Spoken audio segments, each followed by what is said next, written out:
Hi, I'm Dr. Saira, And I'm Texas Peck. and we are the co-creators of Advanced Consciousness Therapy and the hosts of the Expansion Now podcast. So excited to be here again. Yeah, we have so much to talk to you about, and so we're just going to jump in. One of the things we like about this format is we have a little more time. Yeah, we So can really sit get back, into it.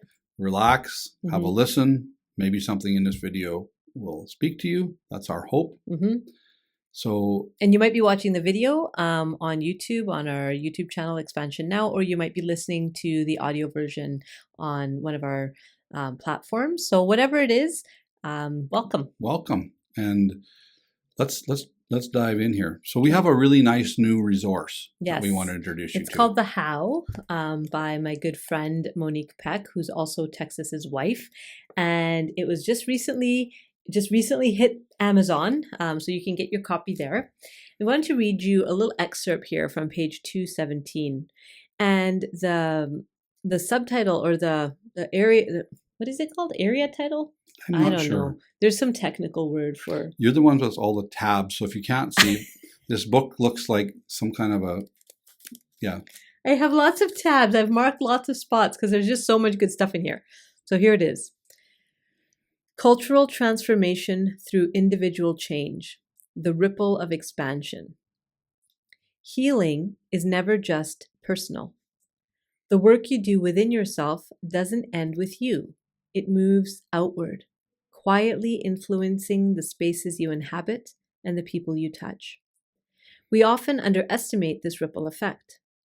But aligned presence, steady, open, unattached, changes the energy in a room. It interrupts old cycles without needing to confront them. It invites truth without needing to explain it. When you heal, you interrupt the inheritance of unprocessed pain. You parent differently. You partner differently. You relate to colleagues, family, and strangers with more presence and less projection. Your nervous system becomes a regulating force in your environment, not because you try to be calming, but because you are not operating from survival. mm-hmm. This is how culture changes, one aligned nervous system at a time. I want to keep reading. Can I keep going? Yeah. We're going. We often think of cultural transformation as a large-scale external endeavor, policy shifts, system overhauls, mass mobilization. And while these are important, they're only sustainable when the individuals within those systems are able to access clarity, coherence, and courage. Without that, even the best initiatives collapse under the weight of unprocessed fear, competition, and trauma reenactment. Your personal alignment matters because it determines what kind of energy you bring into the collective. Whether you are in a conversation with a friend or facilitating change at the organizational level, the field you carry will either reinforce contraction or create conditions for expansion. You don't have to lead to be a leader. You just have to be aligned enough to hold a different frequency, especially when others forget what's possible. So when I hear you reading that, which I think is really good, I hear hope.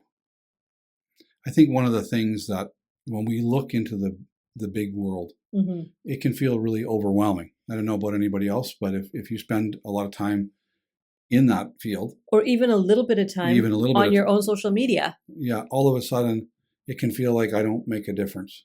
Right. There's so much atrocity, there's so much pain, there's so much suffering. And what can I do about it? And when I'm in that space, right, where I'm looking through different images or different just the things that that you scroll through, it can feel like shit, it's just never going to get better. Right. And there can be this sense of helplessness and the sense of and what happens is we end up contracting. We end up going into our own defended survival mode, right? Whatever that is, right? So some people, it's to get angry and to push back, right? And go, whatever. So then what often happens then is we need to find somebody to blame, right? And we have a lot of that going on, Mm-hmm. right? Or we do what you were just saying. We just go, You shut I'm down just and going you to stay in bed disengage. today. Right. I'm done. I can't do just this anymore. Totally disengage with all of it. Right. Right. Which is a problem when we have people around us, and if we do that, we're sending a signal that this is like we're starting that. But what if we leaned the other way, like it says there? What if we could say, okay, that's there, but I have a different option, Mm-hmm. right? I have a different. In the midst of this, in the right. midst of the whatever atrocities are happening in the world, could I stay in an aligned state? This is so critical, especially for people who are on the front lines. For you to find a way to stay expanded, to stay loose, to stay creative, and not get into that tightness of just fighting, right? Because fight or flight, that's survival mode. Mm-hmm. That, you can fight, the person you're fighting would be stronger. You can fight, the organization that you're fighting could be much bigger. So it's not about fighting. We're not actually going to get anywhere anymore through the fight or flight mode. It's just not. Well, it hasn't worked in human history, right? We need another way. We need another way. So what we're saying is that just taking agency over your own life, right? And we know how to do that. Mm-hmm. We have There's a predictable, repeatable way for you to get back into alignment. So, okay, when we talk about, if this is the first time that you're listening to or watching us, we always say that there's only two states: alignment and misalignment. And misalignment is about contraction. It's when we go into that defended position, when we kind of shut down, when we're working out of our old self-protection mechanisms. And we've all developed those over our lifetimes because it's kind of kept us alive. How we survived. It's how we survived. It's how we felt safe. It's how we managed in different environments that required certain things of us. But it's not who we are. We've also all been on the other, right? We've also all had moments where there's clarity, right? Where there's ease, right? Whether that, and for anybody listening, whatever that is for you. Right? Yeah, it could be as simple as having a coffee with a friend and hours just fly by. Or for me, whenever I used to find it was when I'd climb on my motorcycle, right? And everything would just get really calm. Mm-hmm. And I could ride 3 hours and didn't know what happened, right? Me in the garden, right? Just outside and so everybody has this. So what we're saying is we're not saying that this is a new thing. It's our natural way. What Monique often says, this is not a new door. Yes. It's just a pathway, a predictable pathway back to an old door, to a place you've already been before. Right. So I guess what's really been sitting with me, and I think we see this a lot with our clients, right? Where there's just an overwhelm. Right. It's too much. It's all just too much. Right. And we don't have a way to, if we don't have a way to navigate this new landscape, then it buries us. Right. Or we disengage from it. Yeah. Right. And we become apathetic and we become like, oh, well, everything happens for a reason. And we do that spiritual bypass thing where it's like, I'm not actually going to look at the reality and see, because there may be something that you're called to, right? You may be called to do something creative. You may be called to join some sort of a community that's moving in a particular way to support something that's happening out in the world. But if we're shut down or if we're fighting back, we're not actually even open to a new question. We often say, if you want a new answer, you got to ask some new questions. Yeah.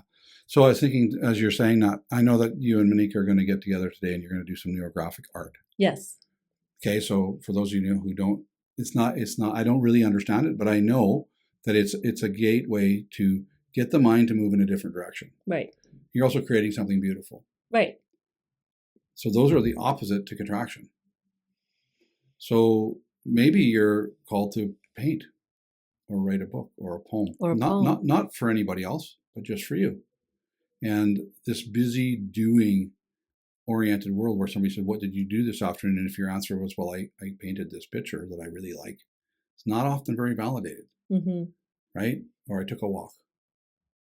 Well, you took a walk when you have all this to do, right? So we have this very to-do oriented. And we've really put those people who can really do a lot and get way up on a pedestal. Mm-hmm.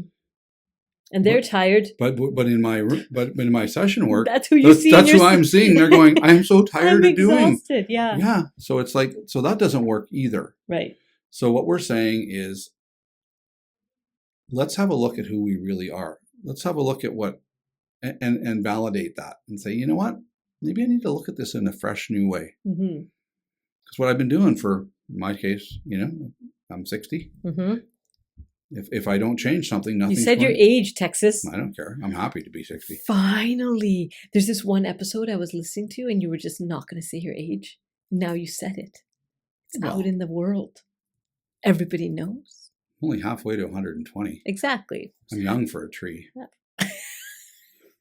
Or an elephant. Sorry, I interrupted you, which I tend to do. It's all right. Yeah. But that's kind of our process, right? So you were saying you've been around for a while. Yeah, and so if I hadn't changed some things, my view on the world wouldn't have changed. I wouldn't have felt like I mattered. Right? I wouldn't have felt like anybody saw me. That was all. I had agency over that. I had agency to go, wait a minute. I am. So I'm loved. Right? And we are so much more than what anybody's told us we are. We have so much to bring. So much capacity to love and to be loved and to bring beauty into the world. Right? So if any of that is stirring something in you that goes, I would like a little of that, hang around. So we have all these different ways that you can engage with us. One of them is a live Q&A that Monique does the first Monday of every month. And it's free. And you can come in and talk about your questions about the book. There's one particular line from what I read that I want to just really take a magnifying glass to and unpack this a little bit. If I can find it. When you heal, you interrupt the inheritance of unprocessed pain. Wow. We could do a whole course. Let's talk about that. When you heal, you interrupt the inheritance of unprocessed pain. Yeah. So we've a lot of our contracted state, we inherited. We inherited it from our parents, our aunts and uncles, generations past. Mm-hmm. So we talk about this a lot, you and I. I always like to say, well, somebody has to stop fighting. If we're going to heal, somebody has to stop throwing rocks. Mm-hmm. Right? Mm-hmm. And it's in that stopping of that action that I find what I actually need. Right? That there's room for something different. That's that interruption. It can be hard to believe. Like I know when we first started doing this work, and you kind of shared some of these ideas with me. The part of me, one of the things we talk about in the book is adaptations. So there's these 6 adaptations. There are ways that we've developed over the years to cope with just feeling small, right? To keep it really simple. Yeah. We feel small, we develop these adaptations, so it makes us feel safe. And one of mine is controlling behaviors, right? That's one of the things that I've developed over the years to feel not afraid. And so when, we talk about, for example, what's happening in the world, right? Mm-hmm. When I first started having these conversations, it was like, well, and then I would get those controlling behaviors would show up. Pop up. Right? And it'd be like, well, in order for, the world to change, this and this and this and this and this and this needs to happen. Like, according to my, vast world-changing experiences. Right. I had all of these ideas about what was needed in order for there to be solutions to some of these big world issues. But it was coming from a place totally of contraction of if these things could happen, then I could feel more safe. Right. To then show who I really am. And what I've learned is actually the first thing that's required is for me to show who I really am. Then I get information, I get guidance, I get inner wisdom that then leads me to action. Most of us are doing the action first, and we're not even thinking about our internal state as we're engaging in those actions. So we're actually making the thing worse as we're trying to get better. Right, because we're just matching the aggressor. Right? So one of the things we often talk about is the capacity to love the unlovable. Mm-hmm. And that's our framework, is that there are no bad guys. Yeah. There are no bad guys. There are people who are in contraction, and there are people in expansion, and anybody could choose a life of expansion. Anybody, even the most lost cause, could have a transformation. We deeply believe that, and we've seen it. Yeah, we've seen it, and this isn't new. Some of the greatest teachers that we've ever had have tried to explain this to us. Mm-hmm. That people either come into your life, they're either here to teach you or to love you, but they have a purpose. Mm-hmm. When we stop framing the us and them piece, right, and the fight, then if this thing that's happening allows me to grow and to change and to see the world differently and become part of the solution, then if without that, I wouldn't have had that opportunity to do those things. And that's tough. I get it. It's not like you just, it's not, I'm not saying that, but it's worthwhile to investigate who you really are. A really simple example is with COVID, right? So before COVID, I used to see clients online from time to time. And most of my colleagues, so I'm a therapist by profession, and most of my colleagues were kind of skeptical about online counseling. Does it really work? How can it work?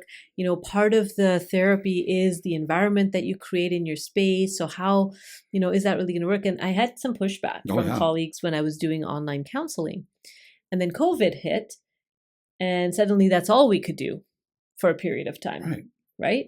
And what we found was the field started to adjust and adapt around this new parameter of we can't be in the same room together. Mm-hmm. Said, is there a way to help people even if I'm not sitting across from them and can look them in the eyeballs? Can I still help? And our answer was a resounding yes. Yes, we can do this. In fact, in some ways, it works better. And for some people, so now we have access to people who maybe have mobility limitations. Maybe there's some challenge where they can't physically get to you because of childcare, all of these different reasons why people couldn't physically come out to a therapist. Now they're having an experience of therapy that's more accessible to them. Now, if that whole thing hadn't happened, and we hadn't been forced as a profession to really look at our assumptions about help, we might still be there where I was or it debating. Been much slower. I remember I was on a panel discussion. I was talking about being a therapist online, and the other therapists on the panel were like, "Well, we don't know if that's a good idea." And I had the same experience because I work as an energy worker, right, and which is even more typically in the room with the person, right. But if you actually look at what we know about energy, there's no time and there's no space. So it makes... So healing can happen at a distance. Absolutely. We know that. And it's been proven. All this stuff has been... But to step through and start to do it and see other people receiving it and build that was a really cool experience. Mm-hmm. So just in that little dynamic, we changed a whole bunch of paradigms. Right. And it was this terrible thing that happened globally. Right. And yet some of these neat things came out of it, right? Unexpected. So if we look at someone's life, the terrible things that you've been carrying around could be your essence for change. They could be the energy that you need to change. It's already in you. The principle here is that energy, well, it's not our principle, it's just basic science. Energy is not created or destroyed. It just changes form, right? So the energy that's been wrapped up in the pain, right? All of our attention, all of our stories, all of our memories, all of our emotions that have been wrapped up in that difficult story or that pain. Once we address it, that energy is then liberated. And now we can access that energy for something else. Something much more. Yeah, and that's what we see in advanced consciousness therapy. So we mentioned that we are the co-creators of advanced consciousness therapy, which is a new therapeutic modality that actually merges energy and psychology, right? And it's normalizing that conversation about we are more than just our mind and our body, right? There's more to us than maybe what's currently measurable. Right, I think so. As a word of encouragement, maybe, we can have a totally different perspective. And our totally different perspective changes our reality. Right. And this is not a get out of jail free pass that you never have to think about what's happening in the world around you. This is a call to action. This is a call to alignment, because when you're, like we said, right? This is how culture changes, one aligned nervous system at a time, right?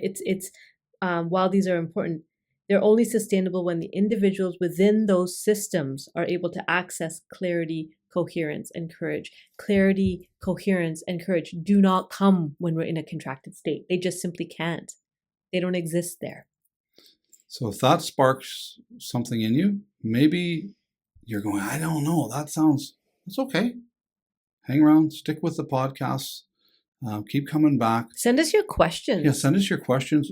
Maybe pick up a copy of the book. Yeah. We're in the process of doing an audiobook, so it will be available down the road on audiobooks, but right now it's available.